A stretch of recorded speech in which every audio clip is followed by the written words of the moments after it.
आइए इस सेशन में देखेंगे पिछले सेशन में दी गई एक्सरसाइज को किस प्रकार से सोल्यूशन किया जा सकता है। यहाँ पे हमारे पास कुल 5 सर्कल्स हैं। हम बारी बारी से first circle, second circle, third, fourth और फिफ्थ को ड्रॉ करेंगे और सभी रूल्स को ध्यान रखते हुए, सभी मेजरमेंट्स को ध्यान रखते हुए इसको ड्रॉ करेंगे। इस पूरी शेप को बनाने के लिए आप स्वयं पहले प्रैक्टिस करें और ट्राई करें कि आप खुद बना पाएं।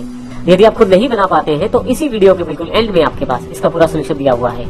तो आइए शुरू करते हैं।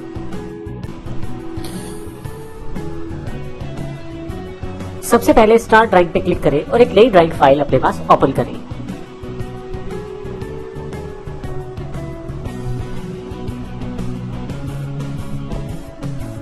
यहां मेरे पास कमांड लाइन नहीं आ रही है। कमांड लाइन आने के लिए आप कंट्रोल 9 को क्लिक करें, आपके पास कमांड लाइन वापस आ जाएगी। तो कंट्रोल 9 जो आपके पास उपलब्ध है वो शॉर्टकट के रूप में है कमांड लाइन को ऑन ऑफ करने के लिए या हाइड अनहाइड करने के लिए। तो आइए यहाँ शुरू करते हैं। सबसे पहले हमें एक्स और वाई पे कोऑर्डिनेट 2020 सेट करना है और रेडियस 10 है। तो इसके लिए मैं सिंपल सर्कल यूज कर सकता हूँ। इसके लिए मैं सर्कल पे आता हूँ, सेंटर रेडियस वाला सर्कल चुन लेता हूँ। यहाँ से सबसे पहले मुझे सेंटर पॉइंट को स्पेसिफाई करना है। इसमें x 20 है, टैब दबाकर y वाले बॉक्स में, और ये भी 20 है। जैसे ही आप करेंगे आप देखेंगे कि यहाँ पे 20 लोकेशन उसने फाइंड कर ली है। इसके पश्चात हमें रेडियस डिफाइन करना है। रेडियस 10 है, मैं यहाँ एंटर कर देता हूँ। पेन से थोड़ा सा नीचे ले आता हूँ ताकि जो ड्राइंग है मेरे पास पूरी यहाँ बनी रहे मेरे सामने। अब यहाँ पे हमारे पास ये पहला सर्कल ड्रॉ हुआ है। दूसरा जो सर्कल हमें ड्रॉ करना है उसके लिए x जो है वो 60 है और y 20 है, उसमें भी रेडियस 10 है। मैं थोड़ा सा इसको यहाँ साइड पे ले आता हूँ क्योंकि मुझे पता है यहाँ पे x हॉरिजॉन्टल x एक्सिस पे 60 है तो थोड़ा राइट हैंड साइड की तरफ खिसक जाएगा और यहाँ पे आपके पास दूसरा सर्कल अवेलेबल होगा। फिर से सर्कल प्रयोग करता हूँ। यहाँ से मैं 60, x 60 है इसलिए और y 20 है तो एंटर कर देता हूँ।